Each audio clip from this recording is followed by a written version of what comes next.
하나님께서 오늘 저희에게 주시는 말씀은 스가랴서 11장의 말씀입니다.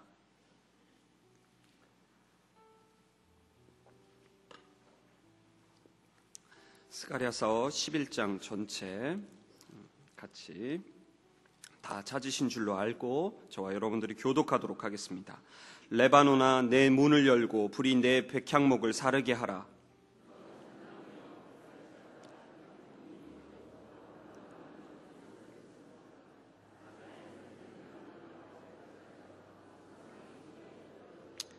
목자들의 곡하는 소리가 나며 그들의 영화로운 것이 쓰러졌음이로다. 어린 사자의 부르짖는 소리가 나며 이는 요단의 자랑이 쓰러졌음이로다.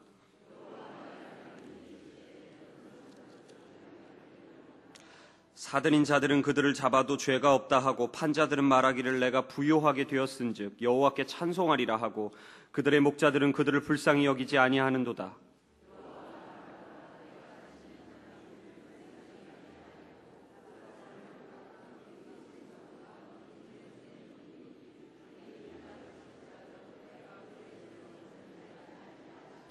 내가 잡혀 죽을 양떼를 먹이니 참으로 가련한 양들이라. 내가 막대기 둘을 취하여 하나는 은총이라 하며 하나는 연합이라 하고 양떼를 먹일세.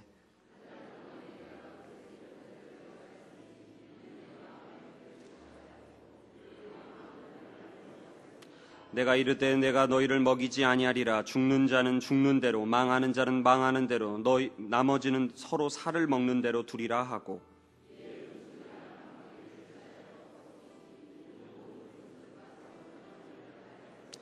당일에 곧 패함에 내 말을 지키던 가련한 양들은 이것이 여호와의 말씀이었던 줄 안지라.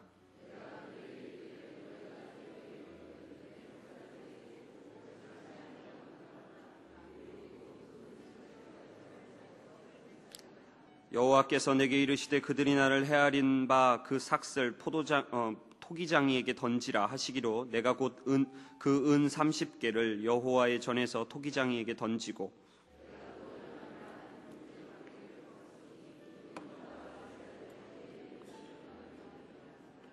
여호와께서 내게 이르시되 너는 또 어리석은 목자의 기구들을 빼앗을지니라.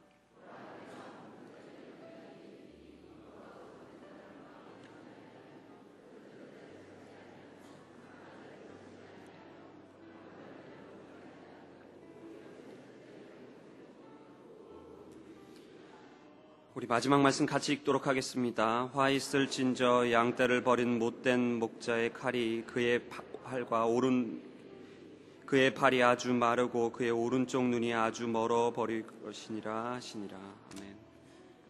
이 아침에 하나님의 말씀을 사모하셔서 나오신 여러분들에게 하나님의 은총이 넘치시기를 기원합니다. 여러분 금요일입니다. 한 주간 정말 고생 많이 하셨습니다. 저에게도 좀 격려 한번 해주시죠. 저도 설교 준비하느라고 고생했습니다. 오늘 저희가 나눌 스가랴서 11장의 내용은 매우 간단합니다. 11장의 내용은 딱 3문장으로 요약해 드릴 수 있습니다. 하나님께서 이스라엘 백성들에게 진짜 목자이신 예수님을 보내주십니다. 그게 첫 번째 문장입니다. 두 번째 문장, 이스라엘 백성들이 그 예수님을 목자로 전혀 받아들이지 않고 거절하고 배척합니다. 마지막 세 번째 문장, 그래서 이스라엘은 멸망합니다. 이게 11장의 간단한 줄거리입니다. 오늘 11장의 8절을 보시면 하나님께서 이스라엘의 진짜 목자 되신 예수님을 보내자 3명의 목자가 예수님을 미워한다고 나옵니다. 그렇다면 이 3명의 목자는 누굴까요?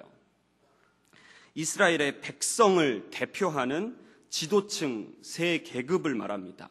그 이스라엘 백성을 대표하는 지도층 3계급이 뭐냐면 왕과 제사장과 선지자, 이 3계급을 말하는데 이 3계급이 예수님을 미워하고 예수님의 목자 되심을 거절했다는 건 이 3계급이 이스라엘 백성 전체를 대표하고 있기 때문에 이스라엘 백성 전체가 예수님을 목자로서 거절하고 거부했다는 뜻입니다.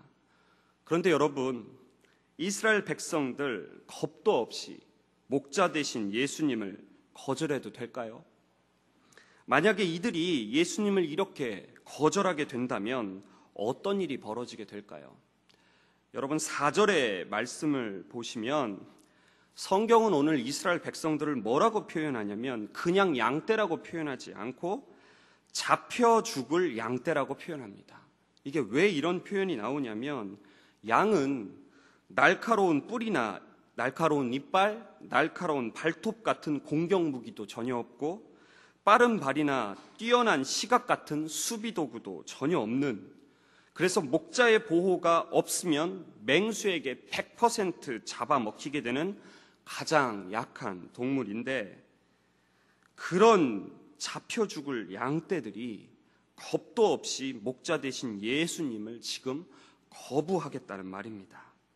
오늘 본문 7절의 말씀을 좀 같이 읽어보도록 하겠습니다. 시작.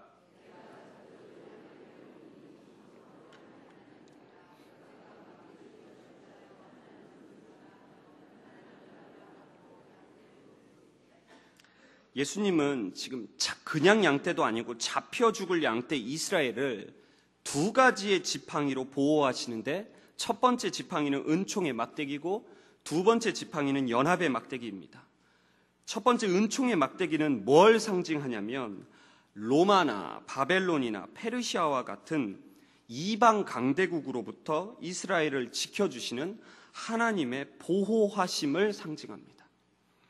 그런데 이스라엘 백성들이 지금 겁도 없이 예수님의 목자 되심을 거부했기 때문에 예수님은 그 은총의 막대기를 거두어 가시고 하나님의 보호하심이 사라지게 되었고, 결국 이스라엘은 AD 70년에 강대국 로마에게 멸망하게 됩니다.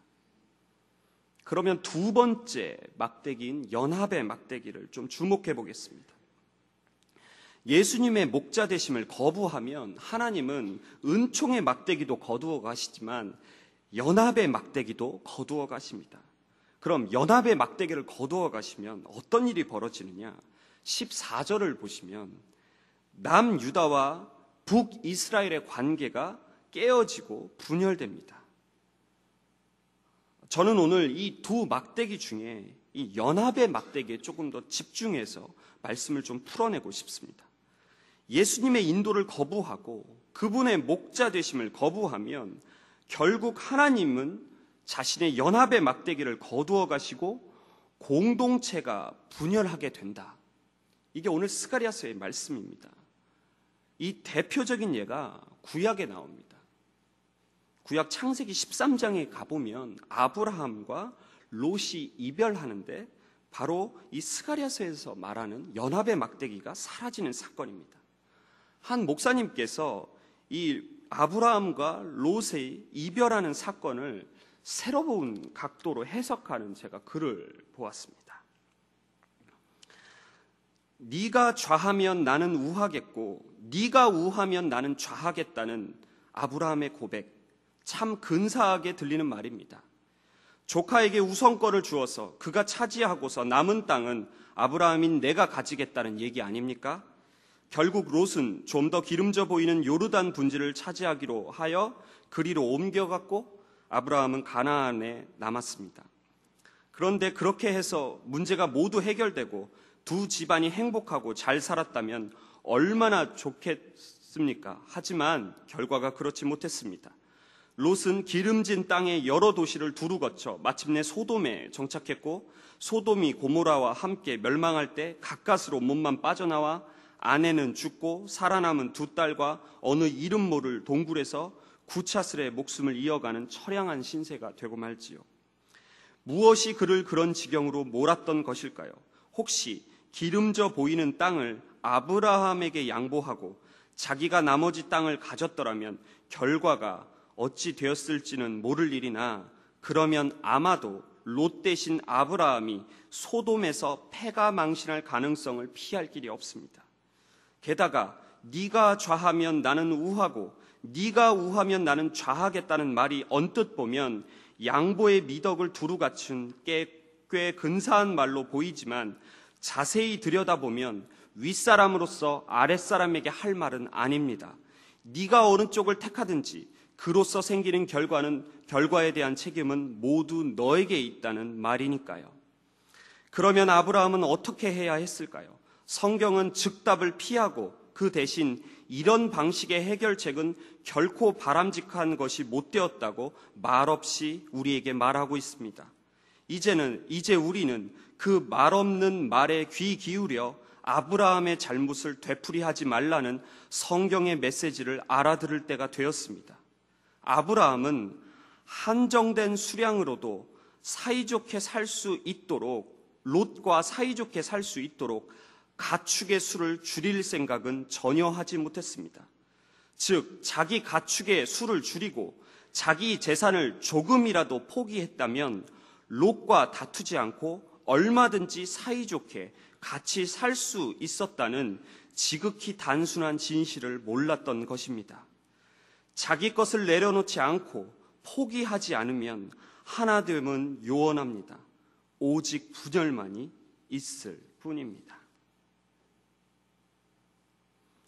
만약 아브라함이 하나님께 물어봤다면, 제가 왜 이 가정을 드리냐면 창세기 13장을 자세히 보시면 아브라함의 목자와 롯의 가축의 목자가 서로 다투자 아브라함은 자기의 진짜 목자이신 하나님께 이 사태를 어떻게 처리해야 하는지 물어보거나 기도하는 장면이 전혀 나오지 않습니다.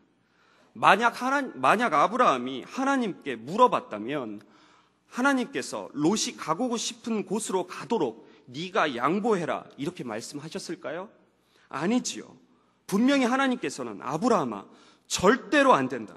롯을 지금 그대로 보낸다면 소돔과 고모라의 땅에 가서 타락하고 멸망하게 될 것이다.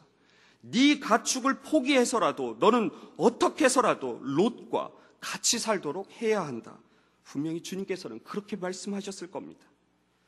그러나 아브라함이 하나님의 인도를 기도를 통해서 구하지 않고 하나님의 목자 되심을 인정하지 않자 하나님은 연합의 막대기를 거두어 가시고 아브라함과 롯의 가족 공동체에 다툼과 분열이 찾아오게 됩니다. 똑같은 패턴이 바로 앞장인 창세기 12장에도 나옵니다. 가나안 땅에 기근이 듭니다. 그럼 아브라함은 목자 되신 하나님께 기도하고 목자 되신 하나님의 인도하심을 구했어야 합니다. 다시 말해 하나님의 목자 되심을 인정했어야 합니다. 그런데 아브라함은 하나님께 하나님이 이 가뭄의 시기에 제가 어디로 가야 합니까? 제가 어디서 식량을 구해야 합니까? 묻지도 않았고 그분의 인도하심을 구하지도 않았고 그분의 목자 되심을 인정하지도 않았습니다.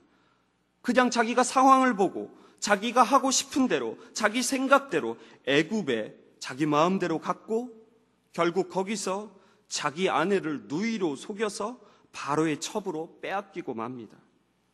그 사건을 통해 아내 사라는 아브라함에게 평생 씻을 수 없는 배신감과 상처를 받았을 겁니다. 아브라함이 하나님의 목자 되심을 받아들이지 않자 부부간의 연합이 깨지고 아브라함과 롯처럼 가족 공동체에 분열이 찾아오게 됩니다.